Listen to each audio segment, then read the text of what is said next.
मायावती जी से, खैर मेरी तो आंटी आंटी लगती होंगी, उम्र में बहुत बड़ी हैं, कि आप मणिपुर की बेटियों के लिए कुछ भी नहीं है। बहन जी बोली नहीं मैं नहीं, देखिए वो तो मेरे से बड़ी है, नहीं बेशक बोलता है, मेरा अपना विचार है, मैं नहीं बोलूँगी, मैं आंटी बोल सकती हूँ, दीदी बोल सकती हूँ, बुआ जी बोल सकती हूँ, मेरे से बड़ी है उम्र में, मेरी माँ की उम्र की है, तो दीदी और बहन जी तो उसी को बोला जाएगा ना, 5-7 साल 10 साल बड़ा, इसको भी बोल सकते हैं। और फिर एक अपना भी मन होता है, एक मन भी होता है भाई, ठीक है, मेरे तो खैर, मैं तो अगर उनको खुशी होगी तो मैं उनको बहन जी बोल दूंगी, वैसे मेरे से इतनी बड़ी है, मैं बहन जी ना बोल करके मैं उनको दीदी बोलना पसंद करूंगी। भेदभाव करती हैं दलित महिला? नहीं बिल्कुल नहीं, क्या मैंने नहीं, मैं तो दीदी बोल रही हूँ, दीदी और बहन जी में फर्क बताए नहीं, वो इतनी मैं छोटी हूँ, चलिए आप करते रहिए, आप करिए, नहीं बेशक बोलता है, मैं इतनी छोटी हूँ, मैं कैसे बहन जी बोल सकती हूँ उनसे उम्र में, मैं कितनी छोटी हूँ। अगर अब हमसे कोई बड़ा है तो हम तो बड़ों को दीदी बोलते हैं, मैं अपनी बड़ी बहन को दीदी बोलती हूँ। आपको ना सम्मान के साथ बहन जी बोला जाता है।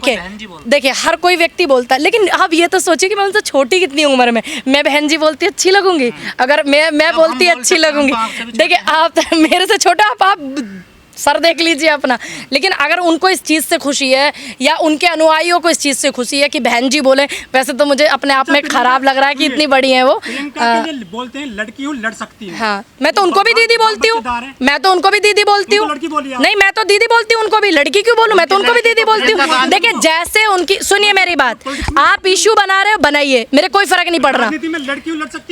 देखिए वो लड़कियों के लिए बोला गया, देखिए वो लड़कियों के लिए बोला गया, लड़कियों में एक जोश भरने के लिए बोला गया, अच्छी बात है। और देखिए आज भी मायावती जी भी अपनी माँ के लिए बेटी हैं, और प्रियंका जी भी अपनी माँ के लिए बेटी है। अगर किसी के 4 बच्चे हों, उसके बच्चों की भी शादी होगी, एक बेटी जो है, एक औरत जो है, अपनी माँ के लिए हमेशा लड़की रहेगी और बेटी रहेगी अपने पिता के लिए। दूसरी बात, ठीक है, मैं तो प्रियंका जी को भी दीदी बोल जी, क्यों क्या दिक्कत है, आपको क्या तकलीफ है इस विषय में? नहीं, अगर इस बात में आपको कोई तकलीफ है तो आप मेरे खिलाफ मुकदमा कर दीजिए। अखिलेश को भैया बोलते हैं ना? देखिए नहीं, मैं तो अखिलेश भैया को भैया नहीं बोलती हूँ,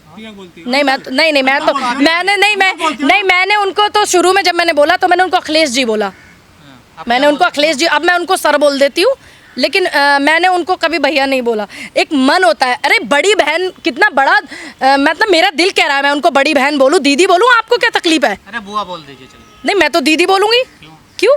मैं हाँ बुआ भी मेरे बोल सकती हूँ क्योंकि उम्र में बड़ी है, चलिए ठीक, बोल सकती हूँ। आप भटका रहे हैं मुझे, आपको क्या तकलीफ है? नहीं आपको तकलीफ क्या है? आप बहन जी दीदी, अरे मैं तो प्रियंका जी को भी दीदी बोलती हूँ, आपको क्या तकलीफ है? नहीं आपको लगता होगा कटाक्ष, अगर मायावती जी को लग रहा हो कि एक बेटी है वो मुझे दीदी बोल रही है कटाक्ष है, तो आप उनका बयान निकलवाइए। तेज बोलने से बात है सच नहीं, आप मुझे बयान निकलवाइए उनका, अगर उनको दिक्कत होगी तो मैं नहीं बोलूंगी भाई, मैं तो बड़ी उम्र में दीदी बोलूंगी ना। मैडम जी सुनिए ना, आप ब्राह्मण की हर बात को सच नहीं मानता, मत मानिए। आपके कौन सा मुझे सर्टिफिकेट चाहिए क्या आपसे? आप सुन लीजिए, सवाल सुन लीजिए। आप बेकार की बातें कर रहे हैं, आप मुझे इन चीजों में मत उलझाइए। मेरा मन है दीदी बोलने का, मैं दीदी बोलूंगी। अरे बोलिए दीदी बोलिए, सीधी बात है, सीधी बात है, बस। आप होते कौन है मुझे कहने वाले? बहन जी बोलिए, जबरदस्ती बोलिए। अरे मेरा मन नहीं है मैं बोलने का, मैं तो दीदी बोलूंगी, बड़ी है उम्र में। एक बहन से जो सीख सकते हैं ना, कि बहन जी जो है ठीक है, उनको बड़े लीडर बोलते हैं। मैंने उनसे जो सीखा, मैंने एक लड़की को किस तरीके से मेहनत करनी चाहिए, मैंने उनका संघर्ष अपने गांव में देखा है। जब वो मुख्यमंत्री भी नहीं थी, मेरे गांव में आई थी, ठीक है, मैंने उनकी मेहनत देखी। ग्रीन कलर का सूट पहन करके, इतना लॉन्ग वाला पहन करके वो आई थी, और जिस तरीके से वो महिलाओं से बात कर रही थी कि महिलाओं की बात कैसे उठाई, जैसा कि मैंने उनको सुना है उस कम उम्र में, सीखा उनसे। ये मोदी नहीं कहती बहन जी दीदी कहूंगी, मुकदमा करवा लो जाओ। सनातन कोई ऐसी वैसी चीज नहीं है कि आप किसी को हमला कर दे तो वो खत्म हो जाएगा। सनातन अपने आप में खुद अथाह है, उसको उसकी व्याख्या ही नहीं की जा सकती, ठीक है। ये वोट की राजनीति में धर्म का जो आप ये खेल खेलते हो, धर्म का जो चमचा घुमाते हो, उसे मत घुमाइए। जितने भी सनातन धर्म के लोग हैं, उनके बच्चों को पढ़ाई फ्री मिल रही है, या उनकी फीस नहीं जाती है, या उनकी जो इलाज प्राइवेट स्कूलों में जो है फ्री हो रहे हैं, अस्पतालों में फ्री हो रहे हैं, ऐसा नहीं है। ये सिर्फ जो है जनता विरोधी है, खुद से खुद ये खुद ही सनातन विरोधी है। क्योंकि बीजेपी सनातन विरोधी क्यों नहीं है? आप बताइए, आप मुझे इतना बताइए, सनातन धर्म के लिए क्या किया इन्होंने? हर एक व्यक्ति अपने धर्म की रखवाली करता है। तुम कौन होते हो?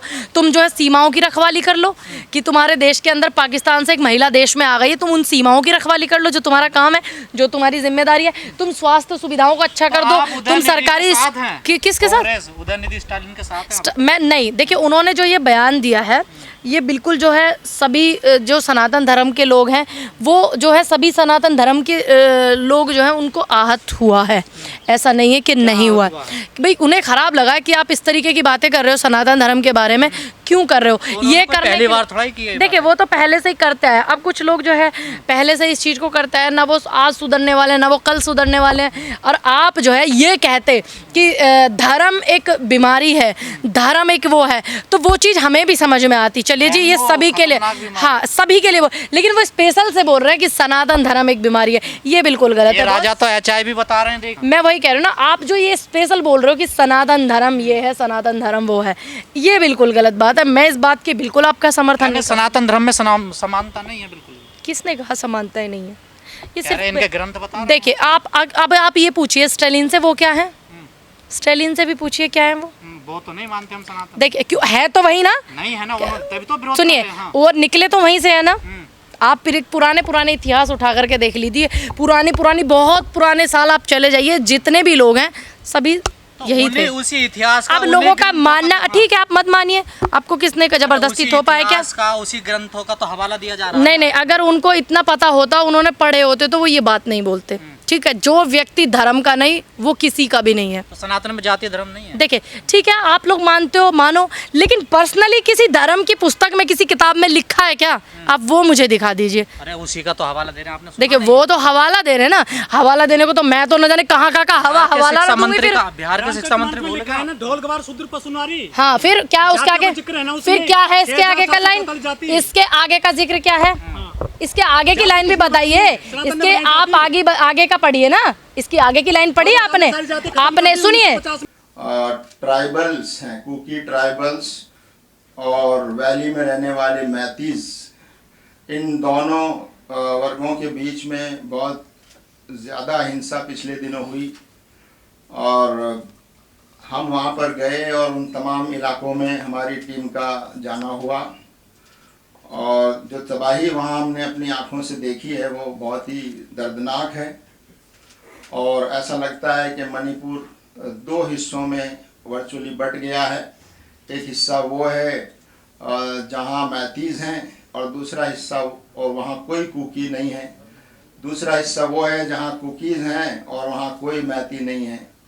और दोनों तरफ मैतीज़ वाले इलाके में कुकी का कोई घर, कोई दुकान, कोई शॉप वो है वो सेफ़ नहीं है, डिस्ट्रॉय किया हुआ है। इसी तरह दूसरे इलाके में भी मैती समुदाय की जो दुकानें, घर और वो थे उनको तबाह कर दिया गया है। और लोगों के पास वहाँ वेपन्स हैं।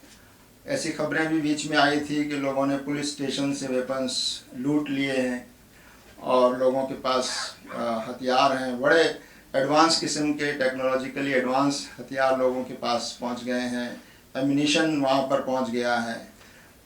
और अफसोस की बात यह है कि वहाँ ये चर्चा बड़ी आम है कि वो हथियार लूटे नहीं गए हैं, बल्कि वो हथियार बाकायदा सप्लाई हुए हैं। वहाँ की सरकार का जो रवैया है वो पक्षपातपूर्ण नज़र आता है और हम ये समझते हैं कि बहुत ज़्यादा नुकसान वहाँ पर हो गया है।